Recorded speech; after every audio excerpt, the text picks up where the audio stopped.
So Andrew Craig, follow on from Bob.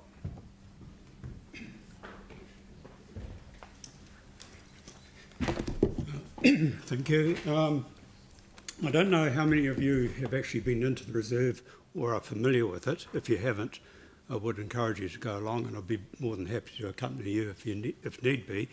I don't want to go repeat what Mr. Schultz and Mr. Burnett have said. You've got a fairly good, clear picture of what's happening in the reserve. Even though my submission is essentially a personal one,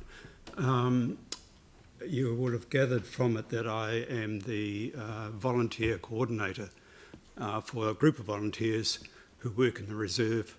And I just want to describe a little bit about what we do, because I believe it has a bearing on the budget allocation. So every Friday morning, our volunteers meet.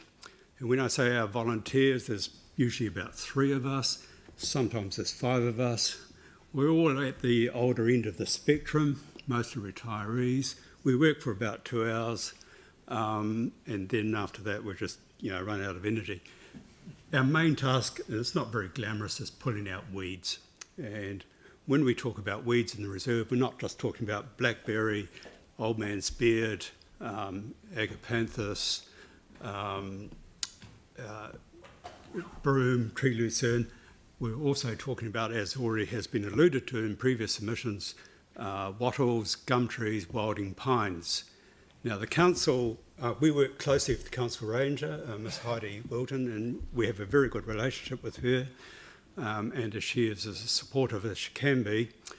Last year we got some funding to cut down some pine trees. That didn't come from the city council, that actually came from the regional council.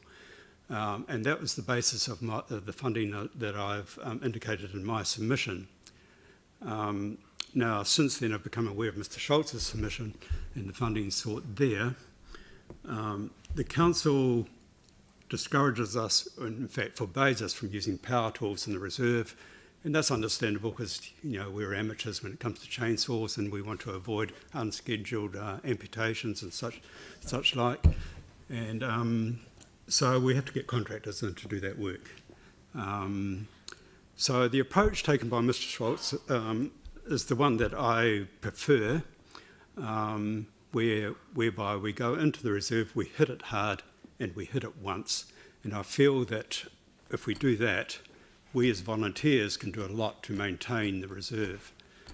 As it stands at the moment, when we're in the reserve doing our work, people often walk past us and they'll say, well, you're doing a nice job there. And I'm tempted to hand them some hand tools to help us out. It doesn't usually happen. And but I do say to them, look, this is a job that's not just going to take years or decades, it's intergenerational. It's beyond, it's just absolutely daunting, it's overwhelming. So I figure that if we can hit it hard, hit it once, deal to the pines, the gums and everything else, we can manage it after that. At the moment, it's a case of 2 steps forward, 1.5 steps back. So that's what I want to say. Thank you. Thank you very much. It's very clear, and the grouping of the 3 submissions together, I think, has really enabled the council to get a really good understanding of the area. So thank you for that. I'm sure some of us will take the opportunity of popping up there to have a look at the reserve. I mean, I've driven up there, but I must admit I have never got out of the car. Yeah, it's certainly worth doing it, and it's pretty aerobic. It's quite steep, but yeah, worth going. Thank you very much. Very good, thank you. And the last person before our break, which I'm hesitant to sort of say because